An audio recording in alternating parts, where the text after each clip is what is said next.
Hello, happy Sunday. So excited to talk to you guys today. It's been a little while, but I'm back. I've been working on so many projects. I'm super excited about one that I have in the works right now. I just announced it today on Instagram, and it's called Emotions and Oils A to Z. So I'm going to be rolling out each essential oil that doTERRA has and what emotions it helps with.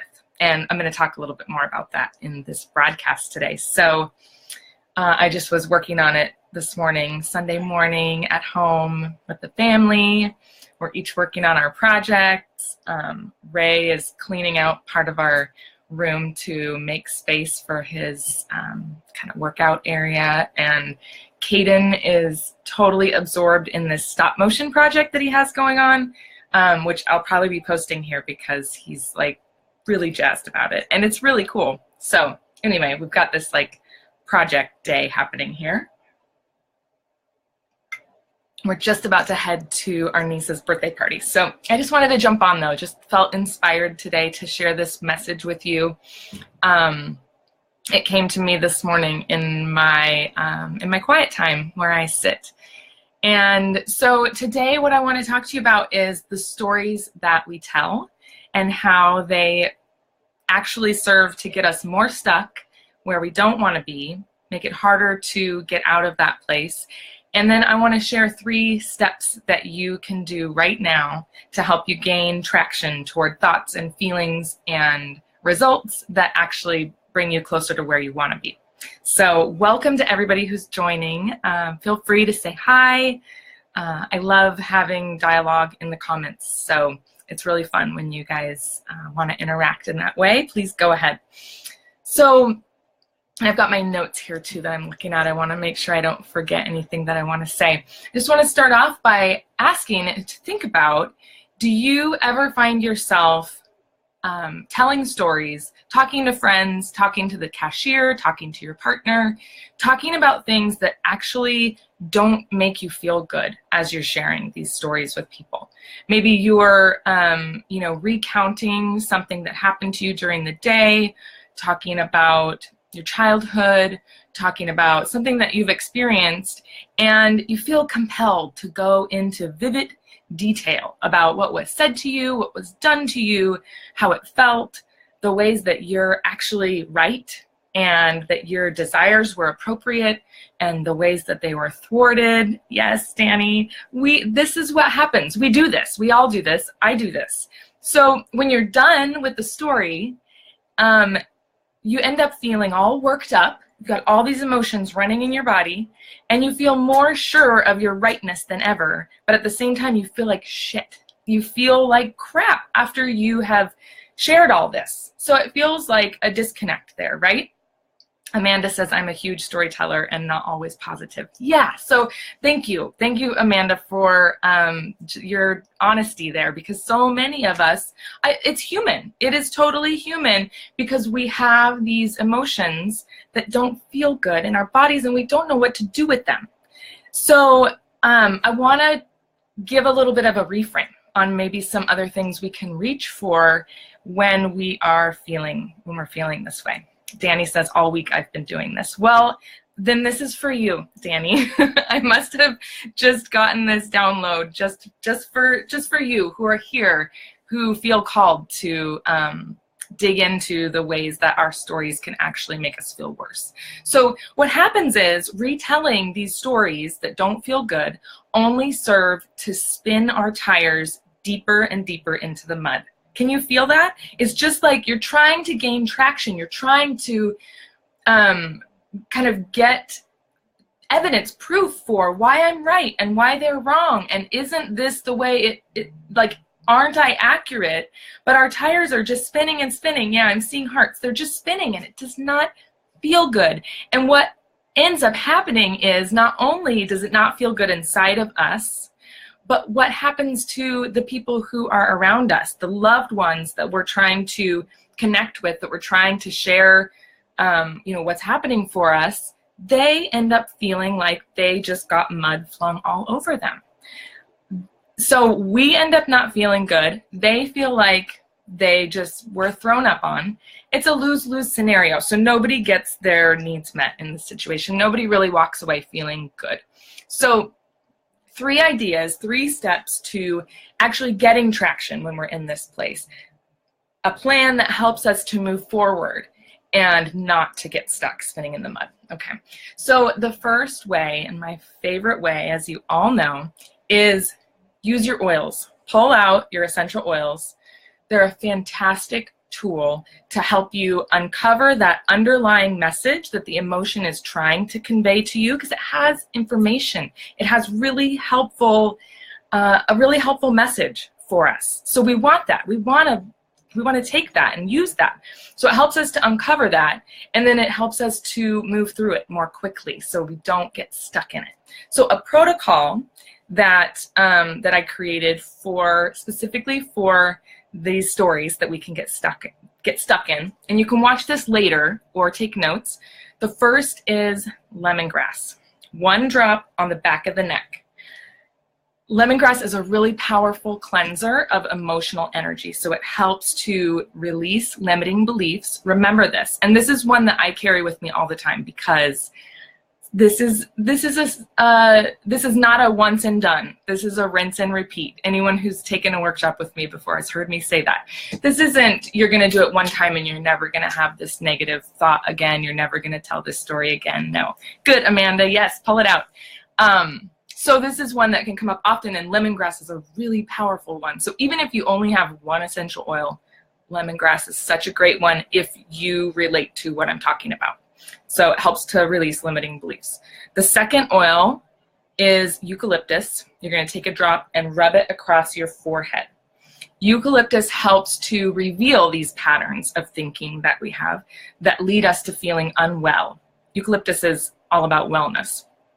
It encourages taking full responsibility then for our own well-being. So that's going to help get us a little bit closer to where we want to be.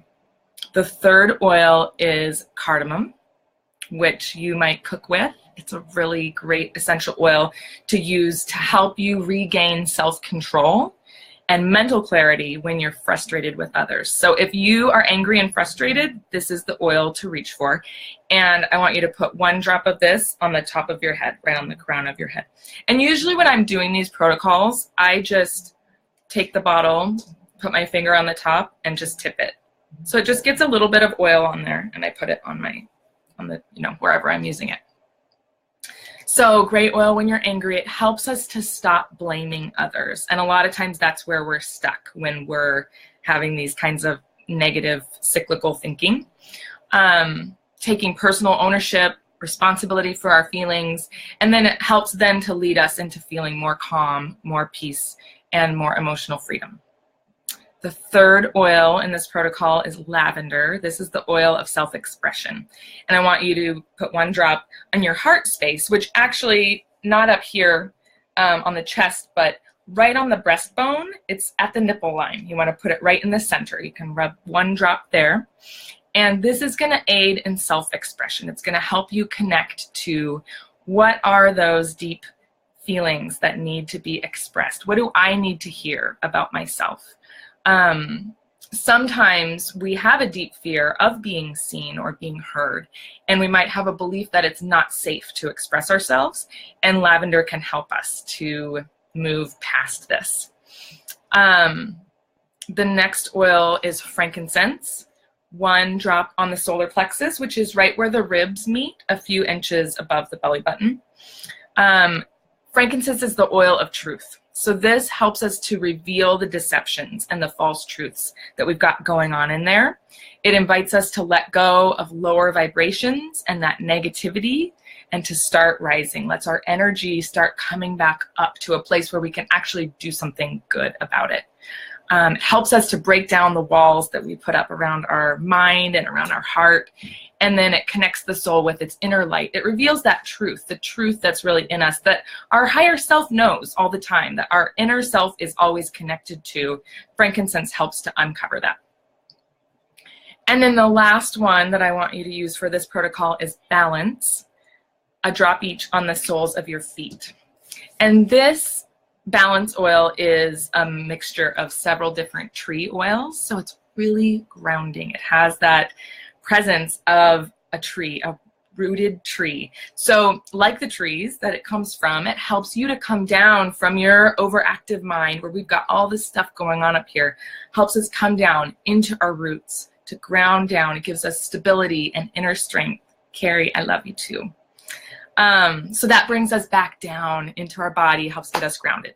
Okay, so we put on our oils. That's starting to work with these energies. It's starting to allow us to see more clearly what's happening inside, starting to allow those emotions and those energies to do what they need to do and to move through us. The second step in this process is to meditate. And for you, you might be, you know, an avid meditator. I see some hearts there. So this is already something that you're probably doing. Maybe you've never meditated before. Maybe you even think it's a bad word and it sounds terrifying or scary. What it really means, and let me just break it down in the terms that I like to teach it in, is you put on comfortable clothes. You sit in a comfortable spot. You close your eyes and you breathe. That's all it is. Ideally, I'm going to just say this as the gold standard that we want to shoot for, 15 minutes a day. Every day, just carving out 15 minutes for ourselves, to be quiet with ourselves, to allow this stuff just like you would be with a friend. You would make time to be with your partner together in connection. We make time to be with ourselves, just listening, just being there for ourselves. Okay. The goal is not to be without thought. It is not to say, I'm not going to have any thoughts for the next 15 minutes. My mind is going to be completely clear. No, that's crazy talk. Our minds don't do that. What happens is it's a practice. It's like a NBA team practicing, you know, their free throws. They need to practice that because sometimes they're on, sometimes they're off, and it's just about developing that muscle, right? So when we're practicing meditation, we're just flexing this muscle of letting the thought come, noticing it. Sometimes our mind gets off, you know, squirrel, shiny thing. We go off onto this whole what my grocery list is, or what happened last night that really shook me up, or whatever it is. Those things need to come up. And the practice is, as soon as we can notice that we're off in that new vein of thought, to go, oh, and just come back to the breath. And we might stay with the breath for a few breaths, and then our mind goes off. And then we just bring it back and we come back to the breath. So that's the practice. It's just coming back, giving our nervous system this time and this space without judgment, without catching ourselves and going, gosh, darn it, I did it again. I can't do this. I'm a failure at this too. No, we want to just let go of that. We just come back to the breath. And it gives our nervous system such a chance to unwind. It's incredible. So if you want any resources for meditation, a couple of my favorites, and I will link them here too. On YouTube, you can look for Abraham Hicks Vortex Meditations. Those are some of my favorites. I do those every day. There are a couple apps. There are lots of apps, I'm sure, that are great. And please list your favorites in the comments because it's really nice to learn from each other. Two that I have used and I like are Headspace and Calm. So you can get some good meditations just on your phone there. Okay, so that's number 2, meditate. And Danny says, yes, I've been doing this. I just need to build on my essential oil collection. Awesome, Danny. Good. Yeah. And just start with what you have. There's a great saying that is the best oil to use for a situation is the one that you have. So when in doubt, just grab what you've got and use that. Okay, number 3. Third step in this 3-step process, get curious. So now, we've used our oils, we've had some meditation time, we're in this place of a little more calm, a little more centered, and we want to hold space for ourselves to explore what's going on here. You know, what is this story about that I'm that I'm so committed to telling. So think of it like holding space, like for a friend or for a child who's hurting. You would give them time and space to process and to learn about themselves. Coaches hold space. I hold space like this for my clients, where I ask a question and then I hold loving space where I give them a chance to just discover what wisdom is inside of themselves. So that's what we can do for ourselves in this moment. We can be our own coach. We could be our own friend. And I like to journal, and I like to teach journaling as you do this process, so that as you're asking yourself questions, you have kind of a trail, kind of breadcrumbs to help you see where you came, and maybe some highlights, some things that stand out to you from that conversation that you're having with yourself. So some questions that you may want to play with. You can also, you can ask any loving, open-ended question that has its intention as curiosity about learning more about ourselves. So some great ones. What am I feeling? What am I feeling? What are the emotions? Like, name those emotions that are coming up. What am I thinking or doing that's causing these feelings? Often when we're committed to taking responsibility for our feelings, we are able to see the ways that we're actually perpetuating this stuff that then brings up these feelings of hurt or feelings of anger. What's my responsibility in this situation? So that speaks to that too. What's the guidance from my higher self, from my higher power, whoever it is that you look to? And for you, it may even just be a version of yourself as an old, wise person. Sometimes that's what I conjure up, is like, what does the wisest part of me think about this? What is the guidance from the part of me that knows the truth, that knows my essence, that knows my spark? What is that piece, that part of me, what does that have to say? So what's the guidance there?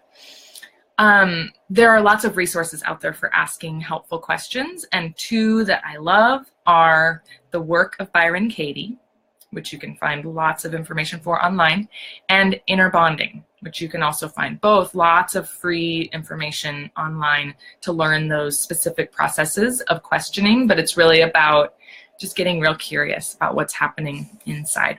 So just in closing, as you begin to make this relationship with yourself, to strengthen that relationship that you have with yourself, and to become a nurturing, loving, wise presence for yourself, you're then more able to interact with the world and the people around you as a more nurturing, loving, and wise presence. And that's the goal here, really, is for us to be so filled up inside that we can then be a light in the world for other people.